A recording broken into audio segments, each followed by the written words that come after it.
I warned you. I warned you that if you came after me, if I even felt someone breathing down my neck, how fast I would bring this fight to your doorstep.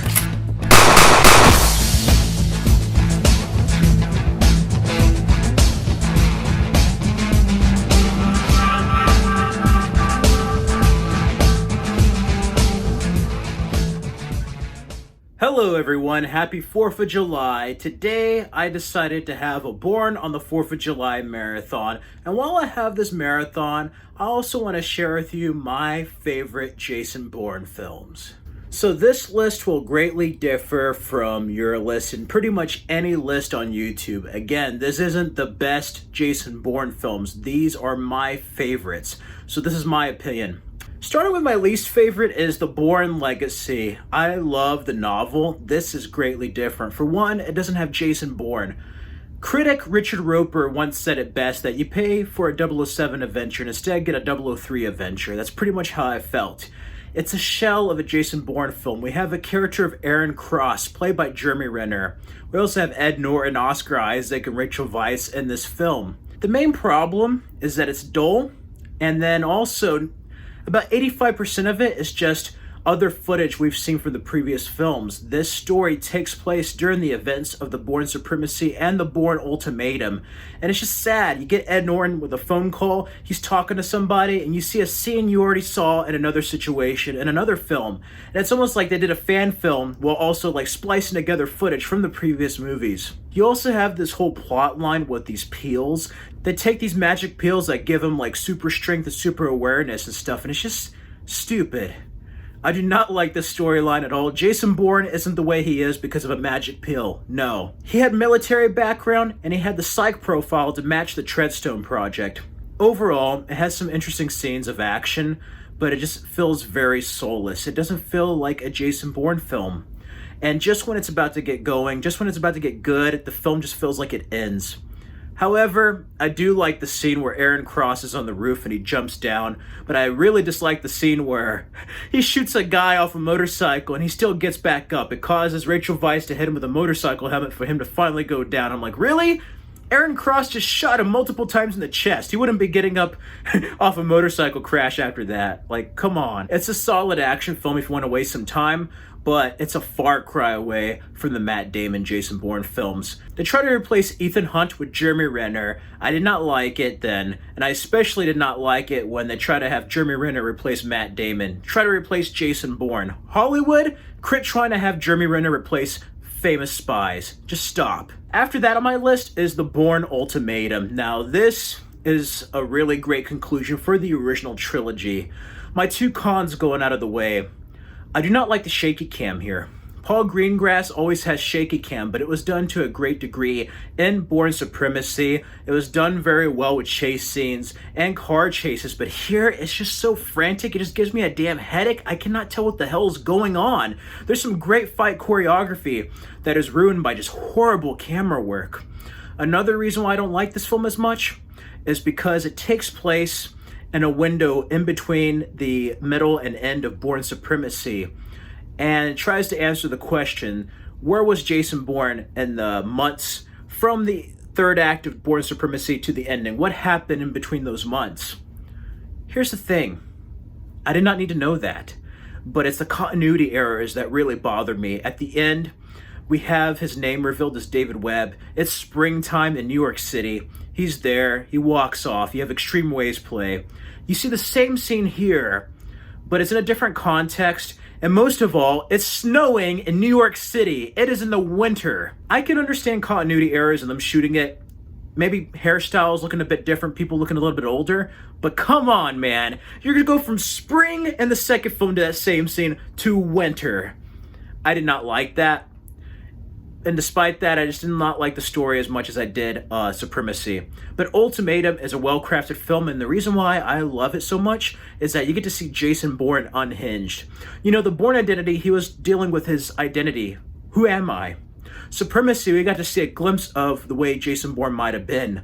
This one is Bourne on a warpath, and he's bringing the fight to their doorstep. I love this. I love the cast here. In many ways, the action scenes, that fight, is great. Just jumps through the window, fights that guy. The part with the police car going off the parking garage, that whole final chase. Who can forget the motorcycle chase where he just jumps up a concrete wall? That was just so badass. There's so many badass Jason Bourne moments here. I also like the scene between him and Julia Stiles. There's much more of a history that is hinted at that makes you look at the Bourne Supremacy in a completely different way with that subway scene.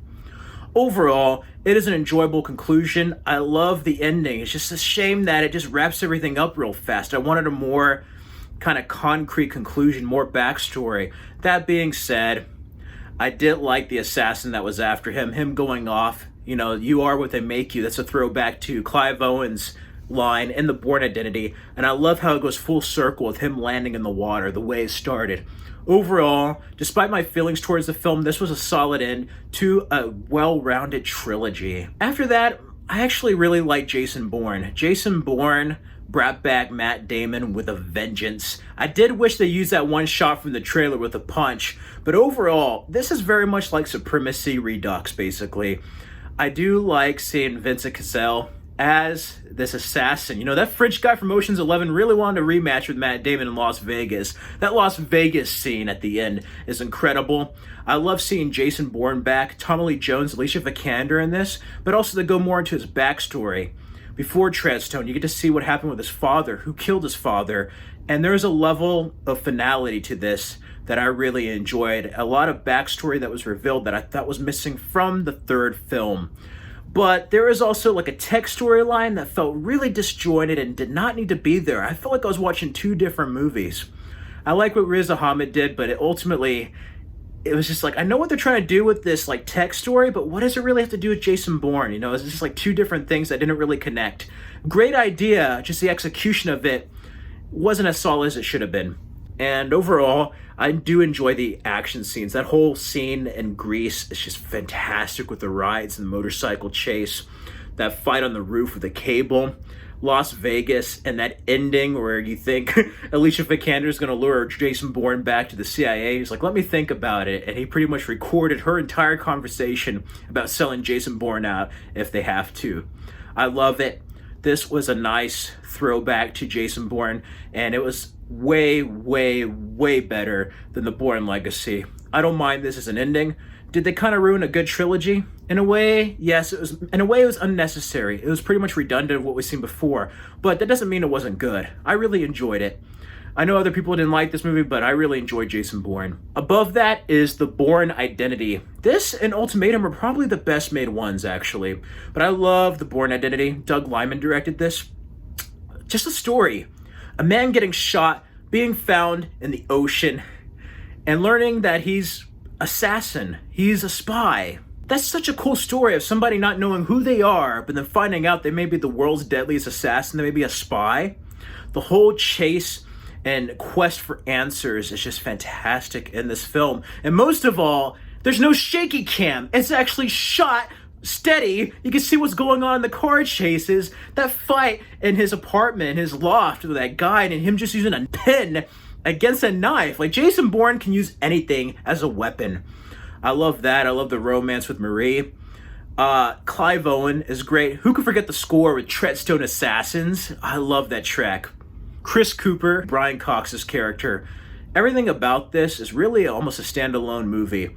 And again, it follows the novel, but it's very different. Jason Bourne's very different from the novels. They really made him into another type of individual. But what I love is that this is the reason why the spy genre was redefined in the 2000s and went back to the early spy films, maybe early 007, but it also reinvented 007. 007 now tries to be Jason Bourne because Jason Bourne, the Bourne Identity, was a game changer. You know, Matt Damon was great in Good Will Hunting, Rounders, Titan AE. He's great in a lot of movies, but this was a very different monster for Matt Damon, and he made this. I could not imagine Jason Bourne without Matt Damon. This is his movie. I love it. After that, for my favorite Jason Bourne, it would be the Bourne Supremacy. I love the second one. Paul Greengrass's first entry, and yeah, it does have shaky cam. It adds to the excitement. It adds to the experience of being the characters in these situations. It's sad what happened with Marie. I love seeing Carl Urban as the other assassin after him, just like a cat and mouse game. Jason Bourne gets beaten up and just hurt in this movie. He gets put through hell, but I love it because he does bring the fight to their doorstep, and you get to see Jason Bourne unhinged in this movie. The first one, like I said earlier, he was discovering who he was. This one, he knows who he is, and he's gonna go after everybody behind this. I love the new characters that are added. I love the scene with the office and that sniper, such an iconic scene. That chase at the end with the taxi cab is amazing. Bim Bam Smash is one of my favorite tracks from the series. And you also get more flashbacks, more betrayals, and this film is just a fantastic sequel, one of the best sequels ever made. And this is my favorite Jason Bourne. I love the Bourne Supremacy. Great novel and a great film. I absolutely love this movie, and that is probably my favorite Jason Bourne. So, on this Bourne on the 4th of July, feel free to let me know down in the comments below. What are your favorite Jason Bournes? Rank them from your least to most favorite. Again, follow me on the Stardust app at Fred Film Fanatic on Instagram. And you can check out these videos for more content. Feel free to subscribe and hit that notification bell to get notified when I have new videos up. Have a happy 4th of July. I'm going to be watching the Jason Bourne films today.